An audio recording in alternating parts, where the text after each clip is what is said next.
Hi there, and welcome to Shapers, Makers, Builders and Breakers. I am your podcast host today, Riël Mallan. Shapers is a podcast show that brings you African leadership stories in all spheres of society, where we interview exceptional individuals telling us their story. This podcast is brought to you by Exeo Capital. Exeo Capital is a leading alternative private equity fund manager that through its 15-year history have focused on investing in African businesses with purpose and impact. Exeo covers the whole of the African continent with investment teams based in Cape Town, South Africa and Nairobi, Kenya, currently managing investments in 9 African countries. The core investment thesis revolves around partnering with exceptional businesses and their teams that have the ability to impact Africa in the decades to come. Exeo does this through providing growth capital to these businesses, but more than that, leveraging a partnership ethos with the companies they invest in. For more information, please have a look at their website, www.exeocapital.com. That is www.exeocapital.com. Since the start of the Shapers podcast, the approach to interviews has remained the same. Engage in peer-to-peer conversations by asking the questions that we would most like the answers to. We hope that you will enjoy today's conversation as much as we enjoyed recording it. Without any further delay, let's dive into our next episode of Shapers, Makers, Builders and Breakers. I'm thrilled this morning to sit down with the Mayor of Cape Town, Geordin Hill-Lewis, in a very wet and stormy Cape Town today. Probably quite symbolic of the typical day that you experience in local government, as well as I think the last 3 or 4 months has been pretty messy and mucky. Yes. and rainy. So Geordin is a leader that's slowly been rising in prominence in South Africa, or maybe not that slowly. And over the past few years, specifically the last 2.5 years that he's been in office, and notably for his relative youth when we started hearing about him. So Geordin pursued a bachelor's degree in commerce and an honors in politics, philosophy and economics from UCT, and then a master's degree in economic policy from the University of London. So we tried to get together before the elections, but what a great time to actually have the conversation now with everything that's happened and where we are, and hopefully, we're on the cusp of some real change that's very needed in South Africa. So Geordin, welcome to the Shapers podcast. Thank you very much, Riël. Great to join you. Thank you kindly for setting this up. Thank you for making the time. So firstly, congratulations on the DS performance and the overall victory. Cheers. Here in the Western Cape. Thank you. Yeah, we're very pleased with that. The margin is a little bit thinner, but that's only ever so slightly. Actually, I think we 55.8 to 55.7. So a very, very tiny change in margin, but no, most pleasing result. Yeah, very good result. So we always start this podcast, which is a leadership podcast, and details the road that you've walked to get you to this point. So maybe give us a bit of a rundown of your pedigree. I thought you grew up in Plet, but now you said you didn't. So I had a very nice quip about your surfing, but I'll keep that to myself. So just give us maybe the abbreviated pedigree of your pre-career life and how you got to this point. Sure, no problem. I was born in Plet, but I didn't grow up there. My folks split up when I was only 4 years old, and moved to Cape Town with my mom at that time. And my dad ended up moving to another small coastal town called Paternoster on the west coast. So he moved from the south coast to the west coast. And so I had this really wonderful time splitting my time between Edgemead in Cape Town, in the northern suburbs of Cape Town, and Paternoster on the weekends, going to see my dad. So in many ways, it was actually just wonderful growing up in the sand dunes and getting fresh mussels from the rocks and all of that. My mom was a nurse or is a nurse, and she started out in the state sector growing up, and then eventually moved to Mediclinic and nursed at a few of their hospitals. And I grew up in Edgemead. I went to Edgemead Primary and Edgemead High School, which is two really excellent state schools, and got a great education there. And then went to UCT, as you've said, and I all the way back in high school already, I found myself being drawn towards politics. I got very interested in politics in high school, and started reading voraciously on anything that I could get my hands on South African politics and history, and global politics, British politics in particular, and then a bit of American politics later, and so on. And just got fascinated with it. My family is not political, so it wasn't that there was a political pedigree there. Then when I got to varsity, when I went to varsity in first year, I was shocked to find that there was only one political voice on campus, and that was the ANC Youth League. They had a structure called SASCO, the South African Students' Congress, but it was essentially a front for the ANC Youth League. Yep. And it was the only worldview on campus. And I thought that was, I really surprised. I was surprised by that, and I expected to find more of a multiplicity of views. And I'm afraid a long time later, 15 years later, it is now the EFF worldview that is very dominant on South African campuses. Yep. But what I did was I started an organization called the DA Students Organization, DASO we called it. And I started it at UCT, got very involved in student politics, built it up to 12 branches around the country, won a whole lot of student elections. And then politics really moved from being an interest, a fascination of mine, to thinking, well, actually, I enjoy this organizing. I enjoy the cut and thrust of it. I really enjoy the debate. Maybe, this is something that I should consider doing. At the time, there was a lady that I had barely heard of, but I heard that she was running to be the mayor of Cape Town. Her name was Helen Zille, and I phoned her up or emailed her. I can't remember. I emailed her probably, and said, we've got these long varsity vacations, VACs. Can I come and volunteer for you in the VAC? I'll work for free, do whatever. And we had a terrible, grimy little campaign office in Roland Street down there. And I worked there for 3 months as a volunteer on her campaign, and loved it, absolutely loved it. And then because of that introduction, when I had graduated later on, I phoned her up again and said, look, you're now I think she was now, at that point, she was running to be the Premier. She had been the mayor, she'd been a successful mayor. She was now running to be the Premier of the Western Cape and to win the Western Cape for the first time for the DA. And I said, can I come and work for you again? And so one thing led to another. I had a wonderful time working for Helen, an unbelievable apprenticeship. I still think one of the most rewarding jobs I've had. Later on, I suppose was a bit kind of windgat and decided I'm going to stand for Parliament at a very early age, and was fortunate enough to get elected through the process. And so and loved my time in Parliament, and here I am today, as they say. The rest is history. So I mean, just to park a little bit on the choice of politics, because I mean, when you entered politics, given where South Africa was, yes, it wasn't a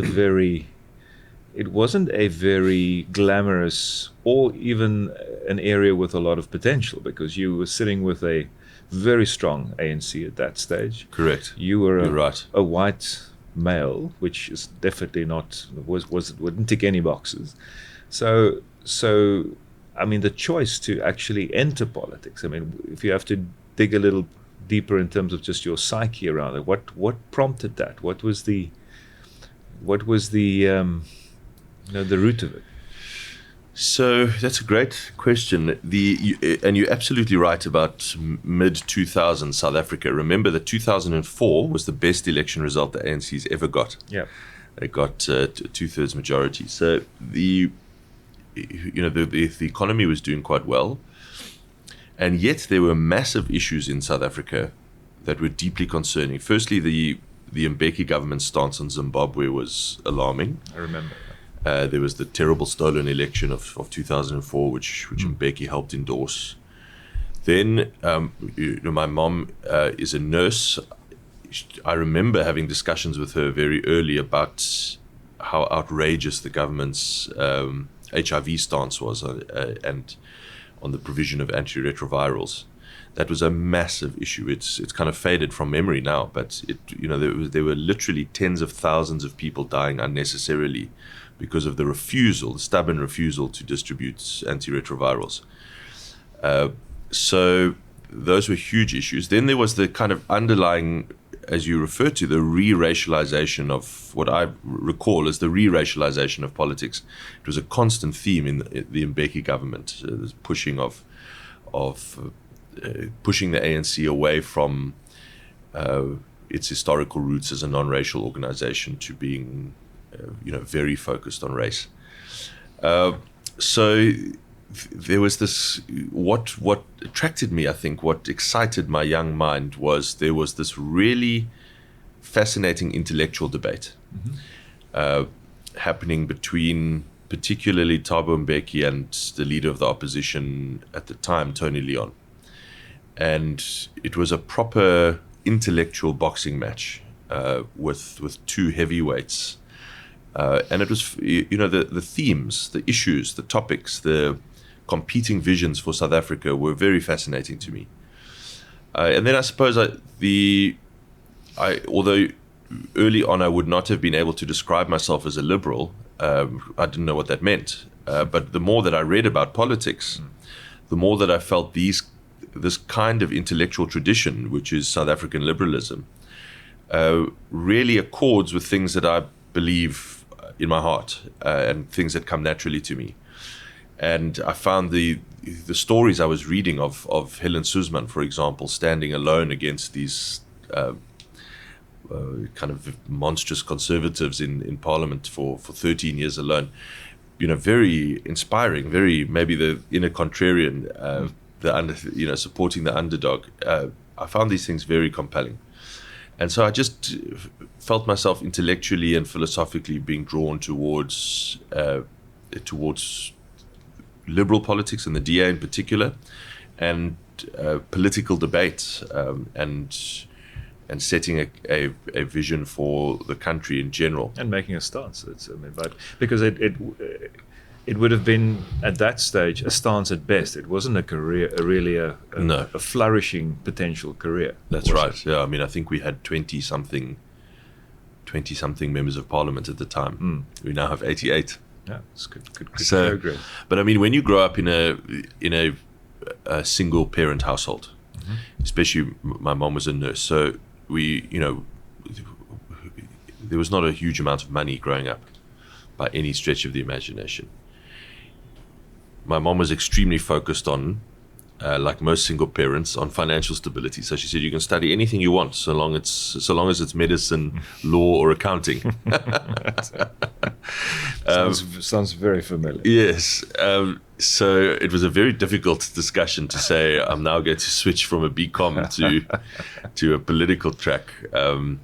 But in any case, she supported me, and I'm very grateful for that. Yeah, amazing.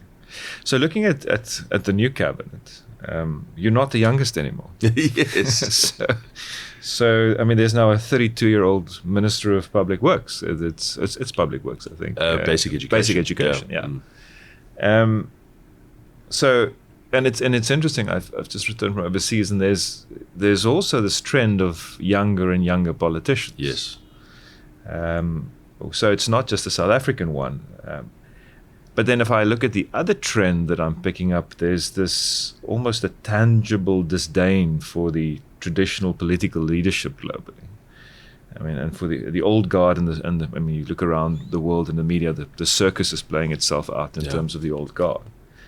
And then I suppose thirdly, it's in a South African context, the state capture and what's happened around that. There's just this disdain from younger people in terms of political leadership. So, I mean, how would you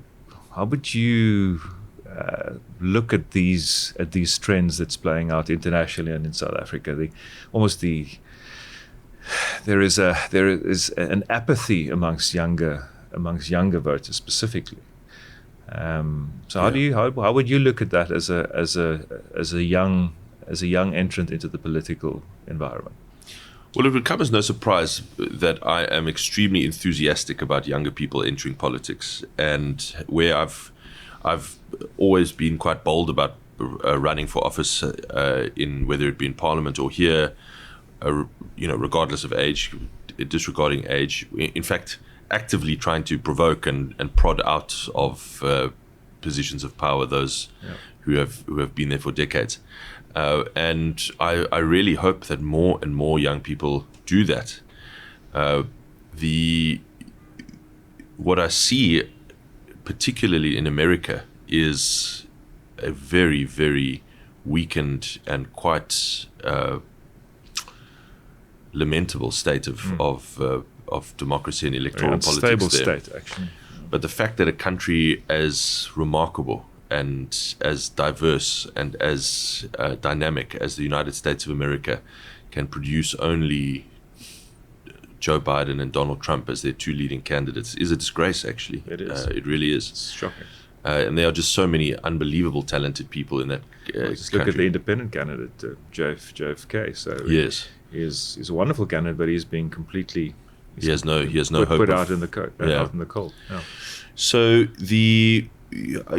wherever possible, but it's very difficult to make the case to younger people that they should try politics, because firstly, frankly, this might not be a popular opinion, but it is the truth. If you do politics honestly, the money is very bad. So you want, in the years that you want to start a family and build a life, it's you can do better in the private sector, frankly. So that's a big consideration for many young people, and for particularly the most skilled young people who you really want to attract to politics. So you have to have a sense of kind of vocation. You have to have a sense and duty. I would imagine. I'm sort of want the need to make a difference. Correct, and to try and foster that. And so I spend quite a bit of time talking at schools, for example. Lots of schools have me around to talk. One of the messages I constantly repeat is that people should think about spending a few years. It doesn't have to be a kind of lifetime career commitment, because very few people make lifetime career commitments anymore. So you spend a few years in the public sector, you will learn an enormous amount, and you will also impart your expertise and skills and deliver positive impact. And also, you might just find it so fulfilling, as I do, that you can really have the sense of doing something really useful for society, and something that gives a lot of leverage as well. I always say I think politics has the most leverage, because it's wonderful to fix a school or to be a doctor or whatever the case is. Those are all wonderful things. I'm not for a second belittling them, but when you get systems right that work for millions of people, the ripple effect of that is enormous. Exactly. So I find it a very fulfilling place to work. I think it was one of Mandela's speeches where he said is that it will take, I think he put some years to it, a number of years where the system becomes stronger than any individual. And we were almost at a phase where the individual started to tweak the system. And I think there's two things that's post this election, which is great for me, is the age. I think there's lots of youth and Yes. and enthusiasm that's coming through. But I think secondly, for me, is the role models that it'll hopefully start bringing yourself and a number of others. And I think the realization of South Africans that apathy will get you nowhere. I mean, if you look at 4 or 5 years ago, I mean, there's just the immigration out of the country where people just said this is a lost case.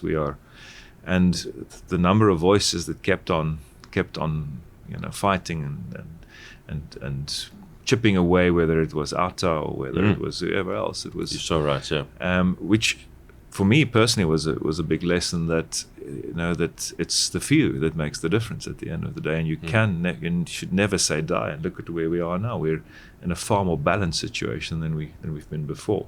Absolutely, and at the cusp with the potential for major national turnaround. Yes. No, I mean, I always say, the decisions in politics will be made whether you are there or not. Very true. Yeah. So if you want to have your view reflected, if you want to have a more balanced decision made or a better quality decision made, be present, be involved. Yeah. So in your view, given the challenges where we are at, I mean, we're moving into ages of AI and environmental disaster and catastrophe. And in your view, what makes an exceptional leader? What will make an exceptional leader in modern society going forward? I think the basic principles that have made exceptional leaders will remain, and that is someone with the ability to get the best out of teams of other people by building a culture in which creativity is celebrated, debate is celebrated because it gets us closer to the truth and closer to better decision making, where evidence is taken seriously rather than ideology or some kind of gut feel. Of course, you have to also have an eye on modern challenges like the opportunities and threats posed by AI and so on. And I think some of the most impressive leaders I've seen or had the opportunity to be around are those who can build a successful team culture that is focusing on performance and is getting the best out of people. And that frees up time and mental space for that person to cast their eye forward to how the playing field is changing around them based on exogenous factors like new technological advancements and so on. I think, for example, of someone like Koos Becker, who I think has really done that quite brilliantly and has been super impressive to me as an example of someone who's done that. But there's many other South African examples. And in politics, the playing field is shifting constantly. I remember a few years ago in the Zuma presidency when I said, I'm still extremely optimistic about South Africa, people would say, well, that's just insane. The sentiment has never been lower. But it was clear to me that the playing field was quite rapidly changing. And here we are, just 4 or 5 years later with an entirely new playing field. Mm. No, I mean, it's an interesting, again, coming back to your point around young people in civil service, is that I think the challenges that us as a civilization are facing is going to require that we take a completely different view to what is success really, and what kind of leaders will need to put into power, and it starts with the voters. I would imagine they need to reposition themselves. What worries me is that with the destruction of traditional media, people are increasingly getting their news or their information directly from social media, and particularly increasingly from TikTok. And there is just an absolute tidal wave of incorrect information. Some of it is not deliberate. Opinions. These are just opinions. Just opinions, exactly. Yeah. Some of it's not deliberate misinformation. There is a lot of that. Yeah. But some of it is just nonsense opinions being taken as gospel. Yeah. And so you really have to have an education system or family systems that develop the ability to question that information which you are presented, and to filter it yourself, because you no longer have the filter of journalists. You say what you want about journalists, and we can be very critical of journalists, but at least they have a basic professional responsibility to try and filter the nonsense. And that filter is no longer there. So that is a huge, huge challenge. But putting more of a burden, I think, on the chosen leaders as well, because it will, in my mind, boil down to people starting to follow certain leaders, which opinions they trust. So you have to almost be a jack of all trades when you're a leader. You have to be a social media expert. You have to be a policy expert, and you have to, because I just look at how youngsters are following certain influences. So just coming back to your path. So before you took a very operational job as the mayor of Cape Town, you were in Parliament, and you were the Shadow Minister of Trade and Industry, the Shadow Minister of Finance, which were all quite macro Yes. policy and, like you said, intellectually market-based positions, and then you chose to sort of zoom in on right. ground zero, on the macro. Yeah. Yeah. Firstly, the choice is interesting to me. I mean, it's why, and just how have you been experiencing the cold face of civil service? So, firstly, the choice. So, I spent 10 years dealing with the macroeconomy, and I loved it. I was a very, very. It's also your training, is it? Yes, yeah. I was an assiduous MP. I took the job seriously. I tried to further the debate all the time. But really, as an opposition MP, I was limited to trying to make a better and better case for the macroeconomic policy direction I believe the country should go in. And really probably being successful 5% of the time in convincing the government of certain policy formulations or directions that I felt were necessary. So that there was an inherent frustration in that yes, you enjoy the debate, you enjoy the to and fro, but you're impactful potentially 5% of the time.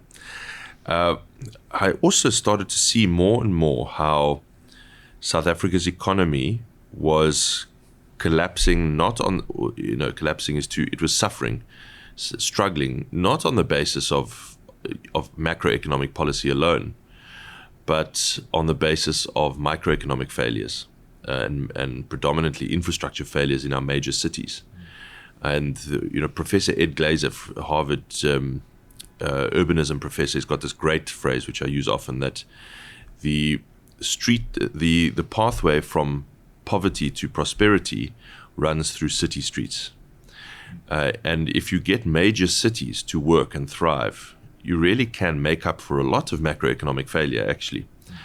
Of course, you must have a growing economy to fund the state, so that the state can do a whole lot of things for the poor. And one of South Africa's many serious problems is that over the last 15 years, the state has been starved of resources because the economy has not grown. And that means that basic services have slowly but surely, it's a little bit like compound interest, but in the wrong way, in the wrong direction. Slowly but surely, basic services have suffered, and so it's now standard for there to be 50 or 60 children in a school class. It's standard for doctors to work 24-hour shifts or more in public hospitals. That's not because it's badly organized. It's because there's not enough doctors. There aren't enough schools. There aren't enough teachers, because the state has actually been starved of resources. Now, it's been starved also because how much is it that the Guptas stole? Intellectually starved. Intellectually starved as well. So those are all macro things. But what I saw is that if you're feeling like you're running up against a concrete wall in the macroeconomy, you can make a really big positive difference in the microeconomy by getting the major cities right. And if South Africa had a thriving Cape Town, Joburg, Durban, Tshwane, the country would be in much, much better condition. And so I thought, now let's. I've done the macro for 10 years. Let's go and do this.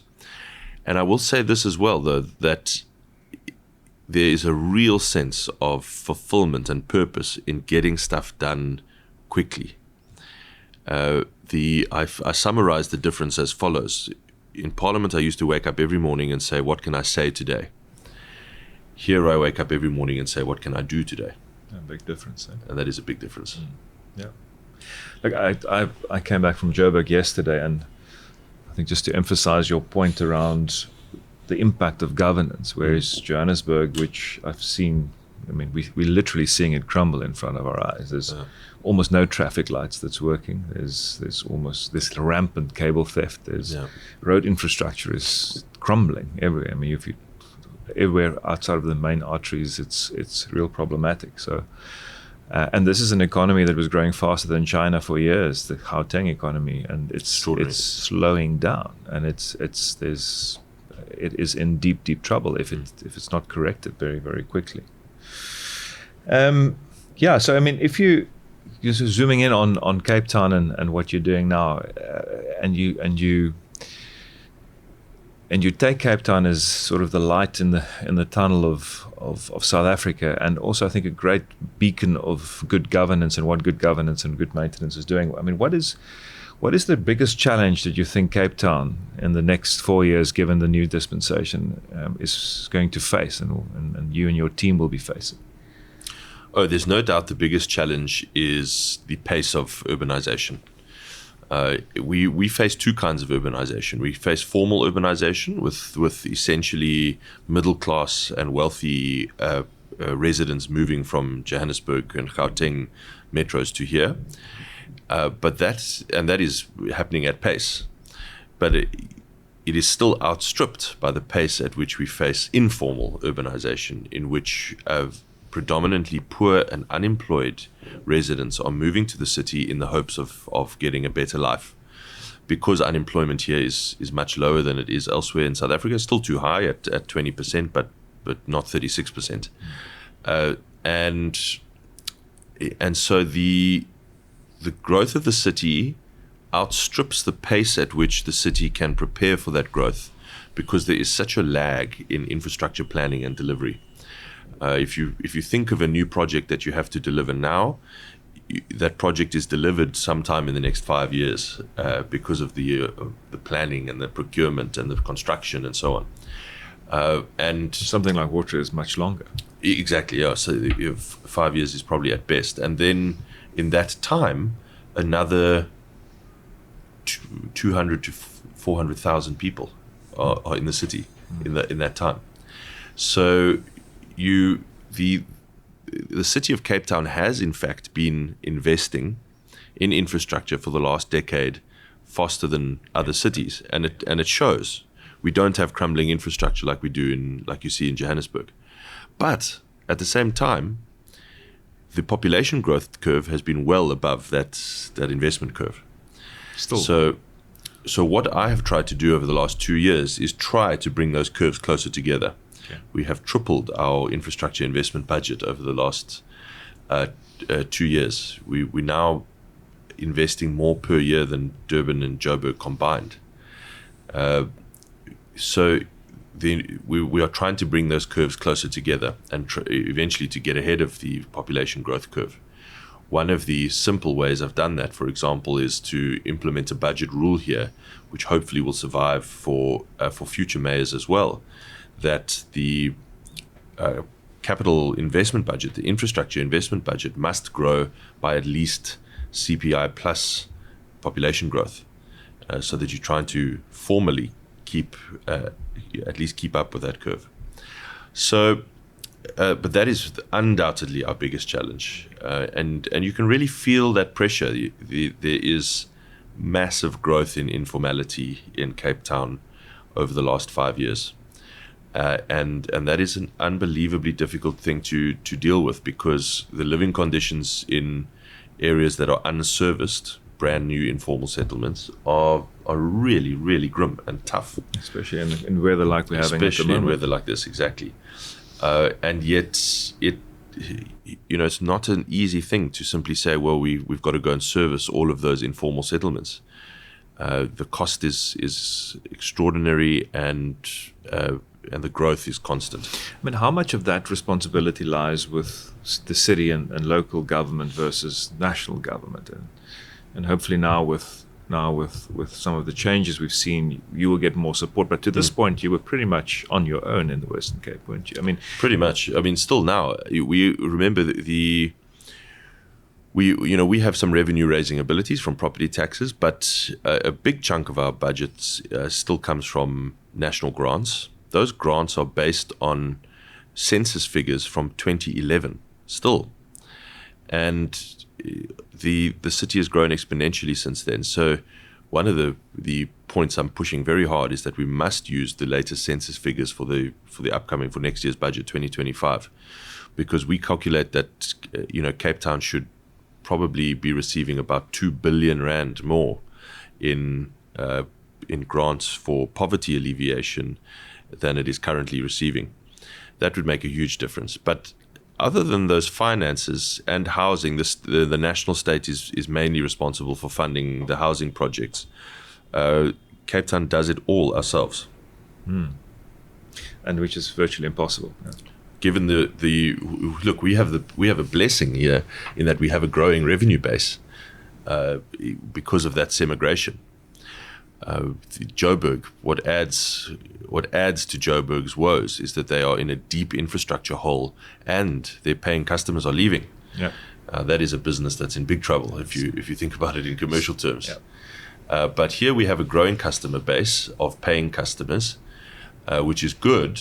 But the pace at which we have to deliver more for the poor outstrips that growth in revenue. I want to turn the conversation a little bit more personal. So if you have to reflect on your time as mayor, what would you say would be a watershed moment for you and your team? Undoubtedly the taxi strike. It was unbelievably stressful and emotional because I certainly take this job personally, and I think it's important to take it personally because you won't give anything your best unless you take it personally. And I feel a sense of kind of almost familial responsibility to the staff that we have working for the city of Cape Town. And since I've been mayor, we've only lost 2 staff members. One was that Friday night of the taxi strike when a City of Cape Town law enforcement officer was deliberately murdered by a taxi hitman. And I'll probably always remember that call because that was the first person that had been killed since I had become the mayor. And it was like a gut punch. It was absolutely a gut punch. And up until that time, I had been kind of trying to stay at the negotiating table despite my gut instincts telling me that it was not a fruitful thing to do. But I had been trying to do it to try and get a quick solution. And that was about 36 hours into the strike. But the moment that I got that news and the next morning, through that night and the next morning, I just came to the firm conviction that there's no way that you can negotiate with people who think that this is an acceptable tactic. Even if they outwardly condemn it, we know what's going on. And at that point, I came out publicly and said we're no longer negotiating until there's a complete cessation of violence and intimidation. And there was this huge national outpouring of support for that position, which really surprised me. That was not I was doing it basically, after that terrible news on the Friday night. Realizing that it was much more at stake than just the Western Cape. Yeah, and it was a real turning point moment for this government, and I think in many ways for the country, because sometimes I still travel around the country and people will stop me and will say, of all the things that they've seen, they'll say, just thank you so much for taking a stand against lawlessness. No, I think 100% that's it. It really showed as well that taking a stand against what is not right can make a difference. And and we were in the thick of it at that stage from a state capture and everything else perspective. Yes, I would agree was a watershed moment, not only for you but also for the country in that respect. Okay. And then looking and moving into sort of your role in public life, in terms of managing yourself and your personal well-being, that must not be easy. No, it's tough. It's tough. Obviously the most important priority is to be a good dad. I've got an 8-year-old girl. She's just an absolute delight. And I want to make sure that I'm trying to do my best to be both a good mayor and a good dad. And so I try to be quite disciplined about carving time out to spend time with the family, to go away together every now and then. We try to do that, but it's a relentless job. It is it's full on. So you've got to have some very clear boundaries and try to stick to them, despite all of the temptations and pressures not to. I listened to an interview that Barack Obama had at some stage, and he said that he realized early on in his tenure that by the time something got to him, it means that nobody further down the chain of command could solve it. Yes. And that kept him up for quite a long time, because he said he felt like he needed to take on everything. And I suppose to a degree that, from a city perspective, that is a very similar situation. Yeah. Although Obama, who I'm a great fan of Obama, he achieved this remarkably well, because he was also able to dedicate time to exercise constantly and showed enormous discipline. I read in a book somewhere that he didn't eat chocolate for the entire time that he was the president of America, which is extraordinary. So he got the balance between work, family, and personal health. Absolutely right. So he's an inspiration in that sense.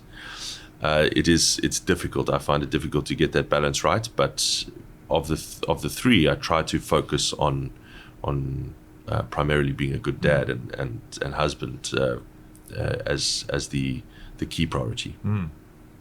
So where do you go to for guidance? I mean, you're in a position where I think, well, definitely most of the Cape Town officials look to you for guidance. But where do you go to? Where do you find if you are in search of a bit of wisdom? Where are the doors that you knock on? So a few things. Firstly, this concept of hinterland is important to me. So this life outside of politics. Politics is important, but it is not everything. So time with your family, time with your friends, in which you're not just constantly talking about politics. You're just talking about life and hearing what's going on in their jobs and in their worlds, and that is really, really important. It decompresses, but you also pick up important wisdom and perspective from there. So I've got a great group of friends, of really dedicated, good people who are leading in their own contexts. One is a high school headmaster, another one is a pastor, so I enjoy spending time with them. And then I've always been a person of faith, so spending time at church and with the church community is important to me. And then I think perhaps most importantly for my personal headspace is I love to read.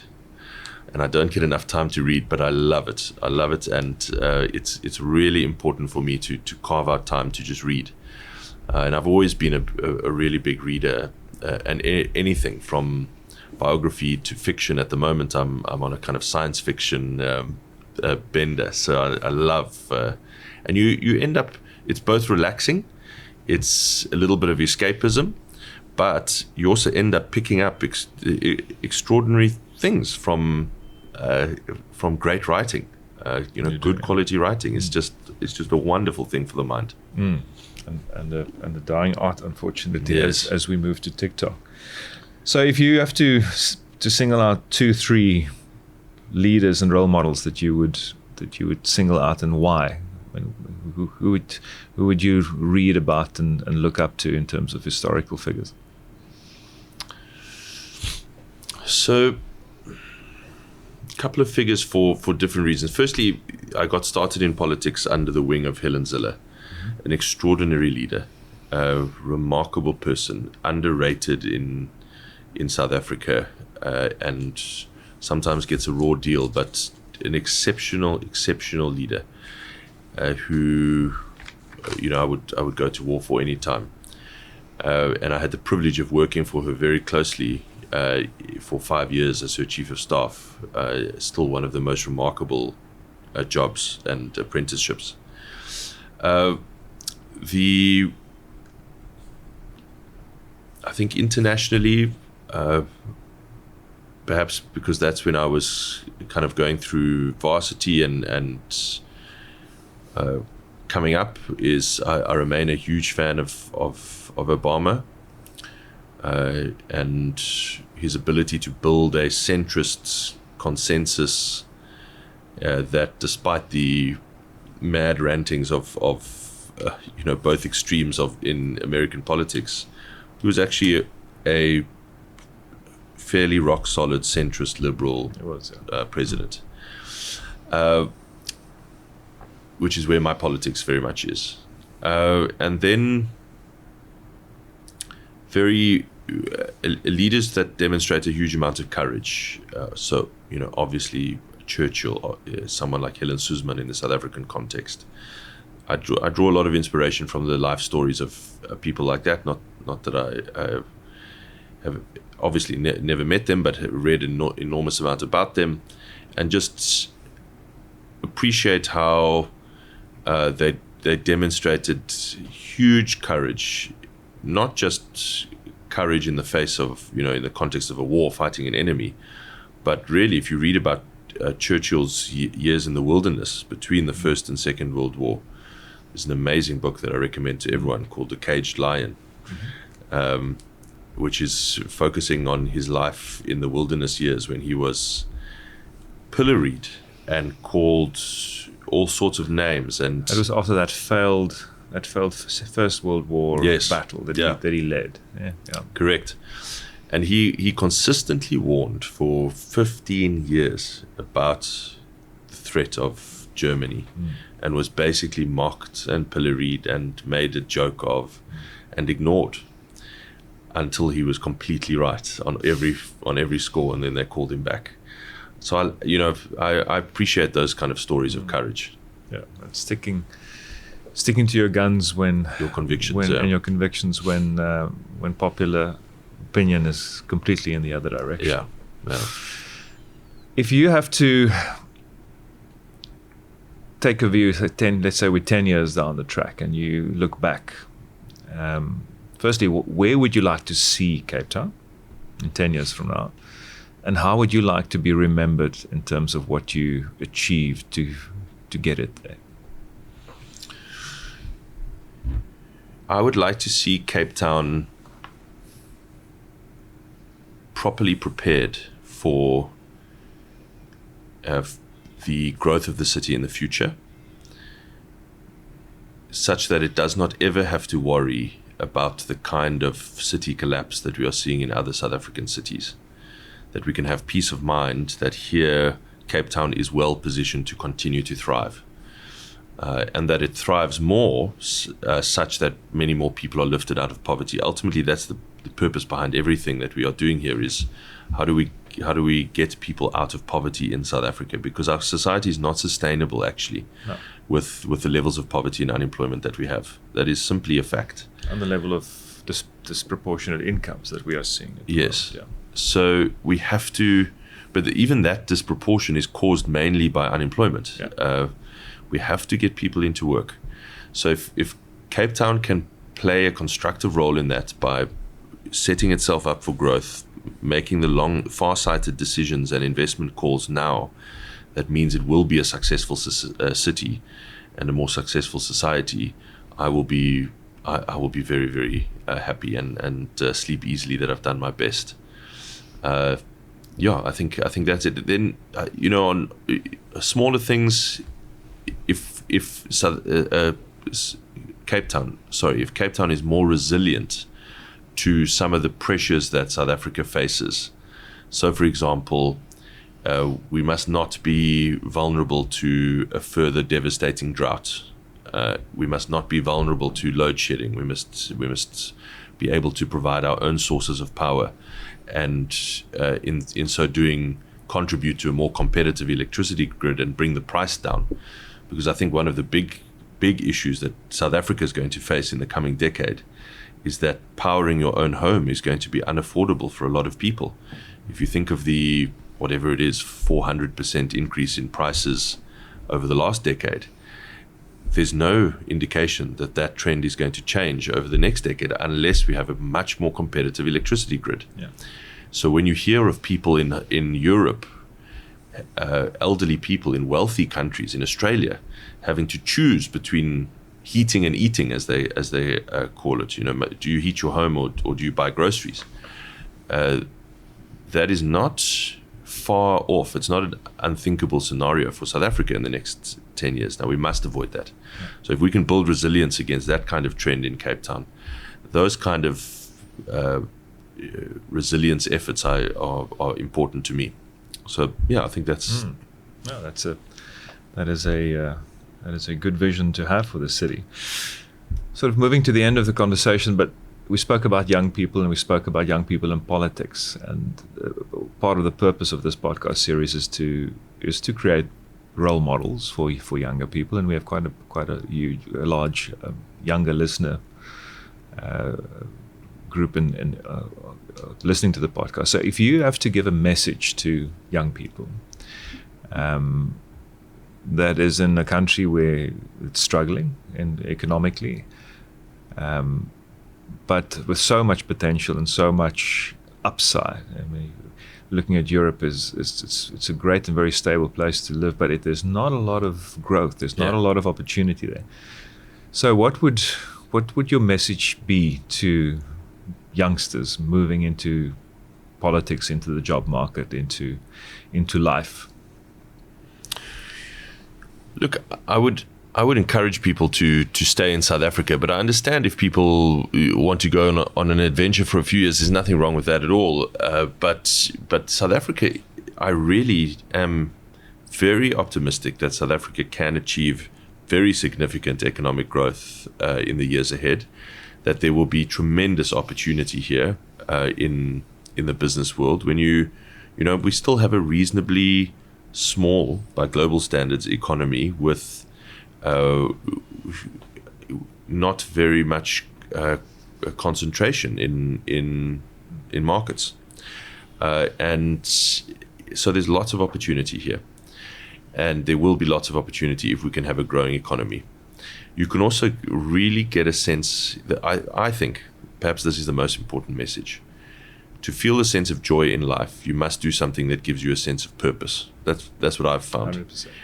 And you can really find a huge sense of purpose in South Africa. I'm not saying that you can't find that elsewhere. Don't get me wrong, but you can really find a meaningful sense of fulfillment and purpose by contributing here, whether that is by building a business that employs lots of people. That is essential for our country, absolutely essential. Or whether that means rolling up your sleeves and applying yourselves to improving government systems and public systems, whether that means going into one of those systems to be a civil servant, whatever the case is. Those are all really helpful and meaningful things that can give you a sense of great purpose and contribution in our society. So I think this is a great place to grow up. It's a great place to live. It is the most just remarkable country, actually, and there's absolutely nowhere else I'd rather be. And if you travel, you do realize that there are issues everywhere. Yeah. And it's always easier to operate in an environment where you understand the issues. And by the way, I think some of those advanced economies are only now starting to deal with the issues we've already dealt with. Europe is confronting how to deal with proper diversity. Yeah. Well, South Africa's basically, by and large, we've dealt with many of those. Yeah, we're kind of getting on with it. So I think South Africa has a lot to be proud of, and I'm a big believer in South Africa's future. Yeah. And those are great words, I think, to end this conversation with. So, Geordin, it's been a great conversation. Thank you for taking the time and sharing your views with us. I think for me, the most important thing that I want to thank you for is the fact that you stepped up. And I think that's 80% of the battle won is if you do. And having the courage to make a stand for good governance and good civil service, and we see that every day around Cape Town. There's a great quote that I reread recently, and it's attributed to Edmund Burke, although there's controversy whether he ever said it, but the quote is great, where he said, "The only thing necessary for the triumph of good, of evil over good is for good men to say nothing. And I think that's one thing that cannot be thrown your way. Is you've stood up and you've delivered. So from me as a South African and my fellow South Africans, I want to thank you for that. Thank you. That means a lot. And we're rooting for you and supporting the work that you're doing. Good luck with that. And we wish you all the best. Thank you very much. It's been great to have this conversation. Thank you for making Appreciate the time. Thank Cheers. you. Thank you for listening to this episode of Shapers, Makers, Builders and Breakers. We trust that you've been encouraged by what you've just heard. Subscribe to future episodes and find out more about us at shaperspodcast.co.za. That is shaperspodcast.co.za. Should you have any questions, you'll find my details on the website. Until next time, cheers.